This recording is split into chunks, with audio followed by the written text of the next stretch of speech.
As I said, my name is Raymond Takiue Jr., and I went Moilili Honganji.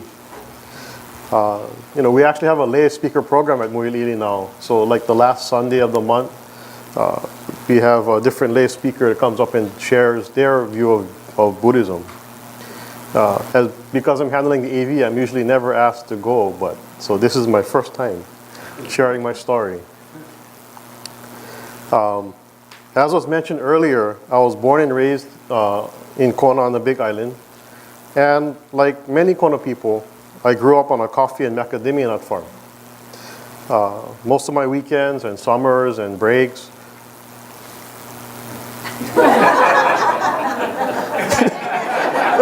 Sorry, I got to pose.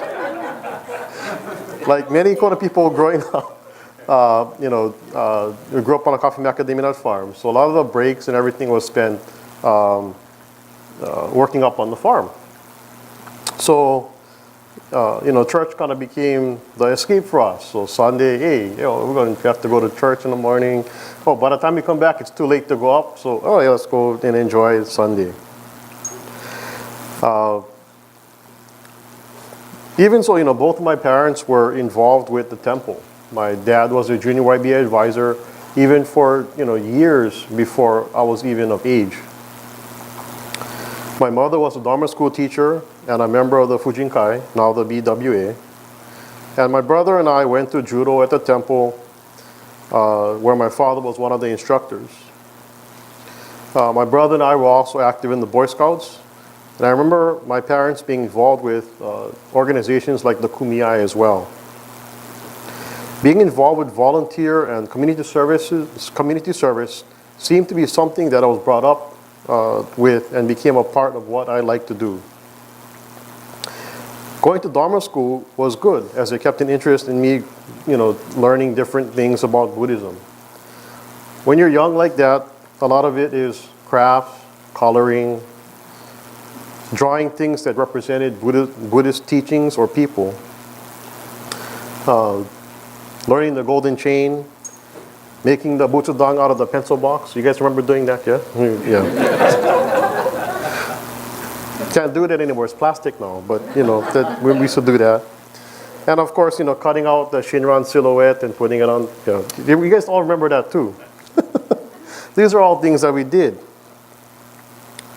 But it really didn't get into much of what Buddhism was about. In 1989, I applied and was accepted to the Yabixi, that's a Young Buddhist International Cultural Study Exchange Program, to go to Japan on a 10-day trip. We had a group of about 40 students and 6 chaperones, including Reverend Thomas Okano, Reverend Shinkai Murakami, and Ethel Shintaku, who I later met again back in Moiliili.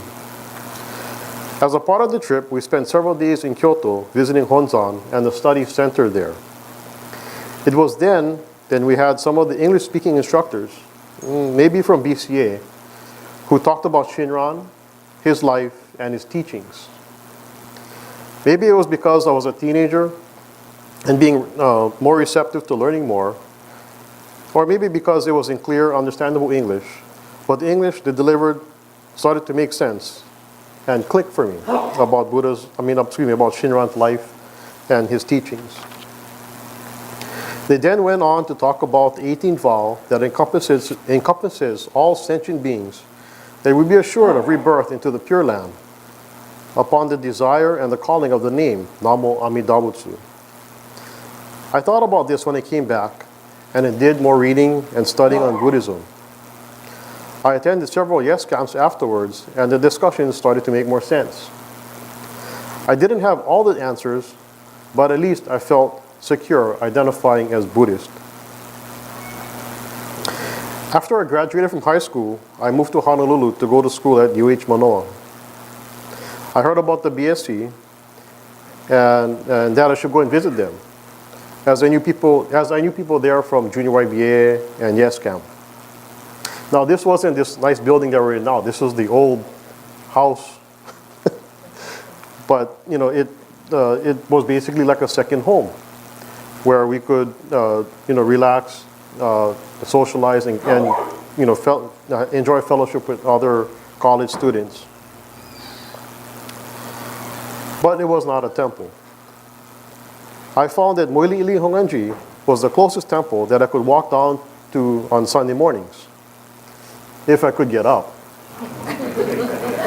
For a college student dorming on campus, it was a challenge to make it every Sunday morning. But on the times that I was able to, I became involved with the YBA there. The YBA advisor, Lily Masuda, and her family took me in, and I was actually helping tutor one of their sons. They shared their dinner with me after tutoring and made me feel like a part of the family. One of the things that struck me when I moved up to college from public school was how many people were trying to get me to go to Bible study and explore Christianity.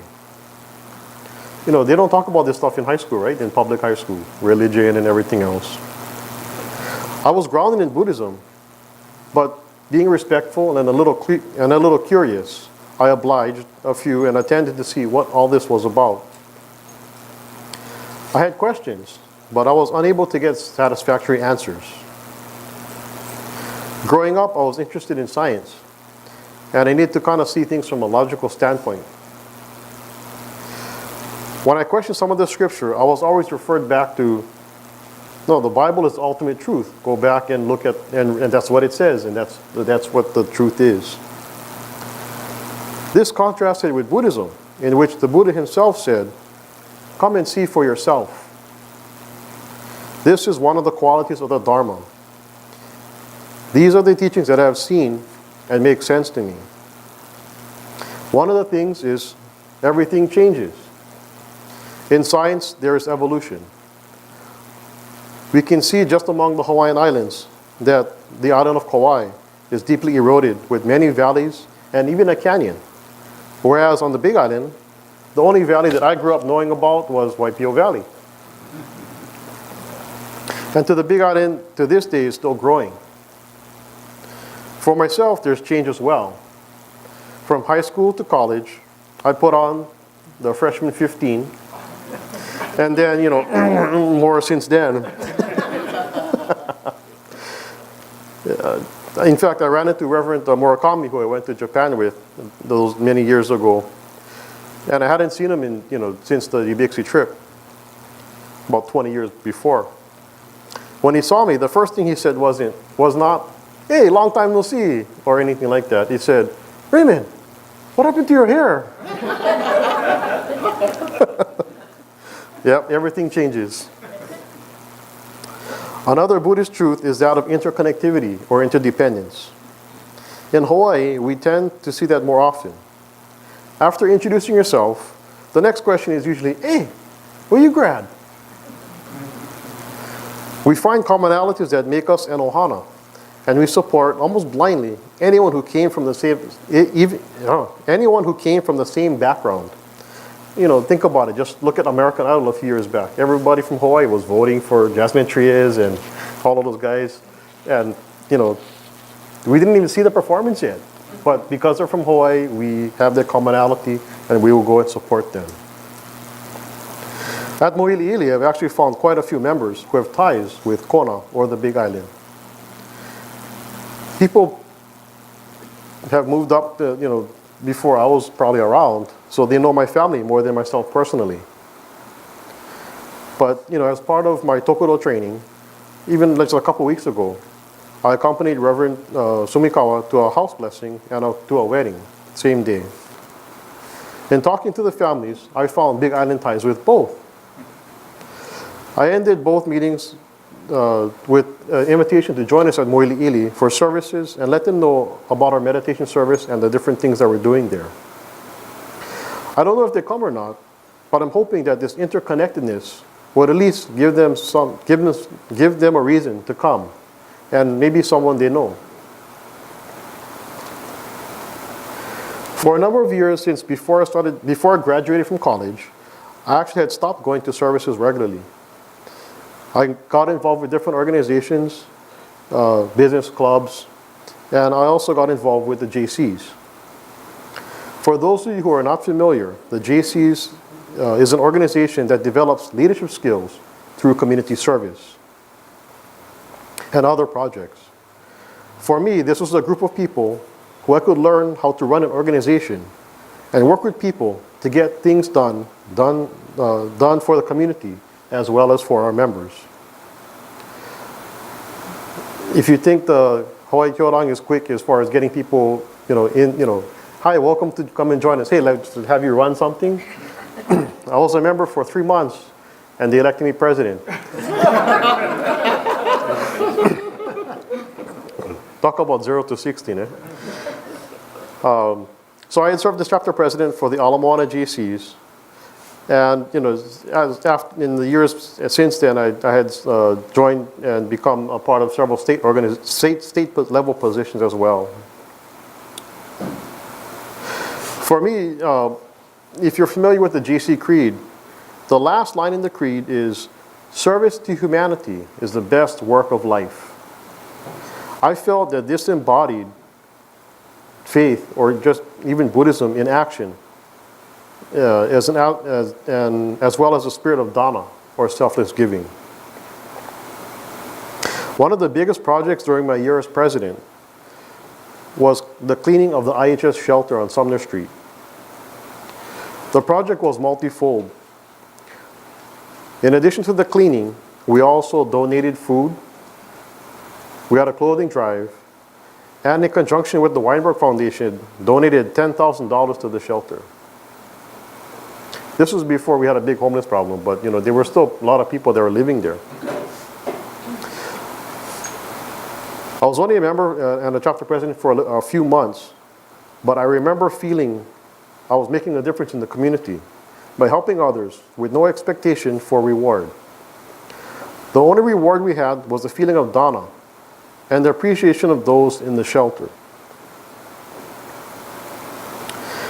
When my wife and I decided to get married in 2002, we had made a decision we had to make a decision on what kind of wedding we were going to have.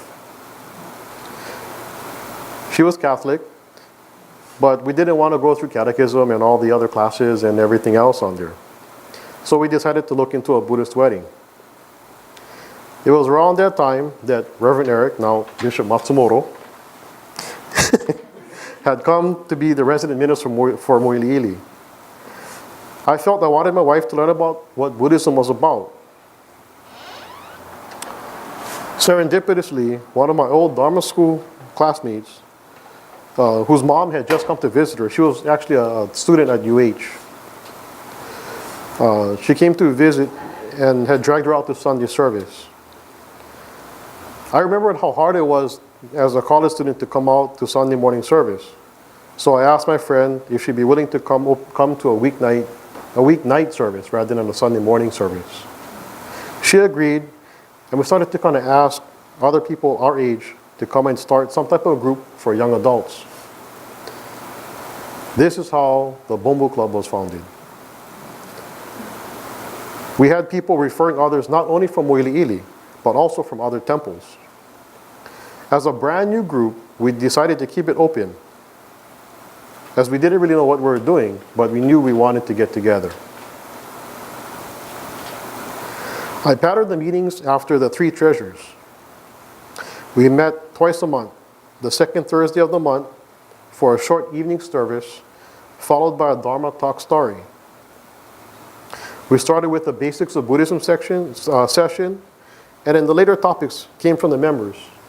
We had a meeting where we put up on the board, what would you like to learn about Buddhism, but was afraid to ask in temple. These were the Buddha and Dharma aspects. On the fourth Thursday, we explored the Sangha aspect of the three treasures. We went out to a restaurant to eat and socialize, or have a movie night at the temple. Basically, we wanted to get to know each other better and to develop the bonds within the group, and also to show that Buddhism is not only within the temple or just on Sundays, but in our everyday lives. By having all three legs, the club ran strongly with an average meeting group of about 12 to 15 members. And in the time that I was involved, we probably had around 35 different people that had attended at least one activity. This group filled a gap that we have in our temple involvement. The post-college, pre-parenting stage is where many fall out coming to the temple, and this club addressed that. However, like with the truth of impermanence and change, my job pulled me away from the club. I was promoted to manager and worked 6 days a week. The club ran for about another year or so before falling apart when the new president had moved to the mainland. Several years later, my work policy changed, and I was able to take off on Sundays. That, along with my children being born, brought me back to temple again. With my regular Sundays off, I could do more things for the temple. A couple of years ago, we began using a projector and our screen at our weekly service. At first, it was a way to keep our announcements short and concise. After a while, with the screen sitting up there the whole time, we figured, hey, let's start putting some of the service program up there. So eventually it developed from not just the section headers, but also included the sutras, the readings that we usually do, and even gathas that we put up the words for, so that you almost don't need to carry a service book. The result of this has been that people, both old and new, have an easier time following the service. And there's a feeling of newness because we're using the technology in our services. Around the same time, I started a Facebook page for a temple. There was a lot of growing pains that, as far as what works and what doesn't work on the page. And I've turned over the main management of that over to Carrie Kiyohara. But to date, we have over 300 likes to the page, with over 500 post clicks just this past week alone. By using the power of the internet and the technology, we are able to extend the reach of the Dharma and grow our Sangha participants. While the technology can share the Dharma, it is important that we get the participants out to the temple as well. Being open to visitors as well as looking for something, regardless of background, ethnicity, or anything else, is something that is very important to me. Several years ago, there was a screening of the movie Aloha Buddha at Kahala Theater. I'm sure many of you are familiar with the movie. It talks about the history of the Honganji in Hawaii, from its early days with Bishop Imamura, throughout its development through the years, going from the war and so on. It also points out a period during the 70s where there was interest from Caucasians and hippies to find religion, and they had interest in Buddhism. The feeling conveyed in the movie was that there was a tremendous opportunity for growth, but when an outsider came to the temple, people had that feeling where they appreciated you coming, but didn't expect you to come back the next week. Many temples faced this, and as these congregations got older and staying mainly Japanese, temples started closing. This was seen as a missed opportunity. The challenge posed by the movie is, quote, Hawaii has changed Buddhism, and now Buddhism is a part of Hawaii. But for how long? It's all up to you. End quote. I took this as a challenge to see what I could do to help the temple and to grow our Sangha to ensure that the Honganji will continue. So, what is Shin Buddhism to me? Well, I think it's the universal embrace of the Buddhist compassion and assured ascension to the Pure Land, coupled with the responsibility of being part of the whole, as we rely not only on others, but also remember that others rely on us. And the truth of impermanence, that all things change, such that we should live a wholesome life to the best of our ability. Being awakened to this truth, we see things as they are, knowing that as a Bombu person, I may have those Shinjin moments of enlightenment, but I know that I will also fall back into the three poisons: greed, anger, and ignorance. However, Amida accepts me just as I am. And for that, I say Namo Amida Butsu in gratitude. Thank you.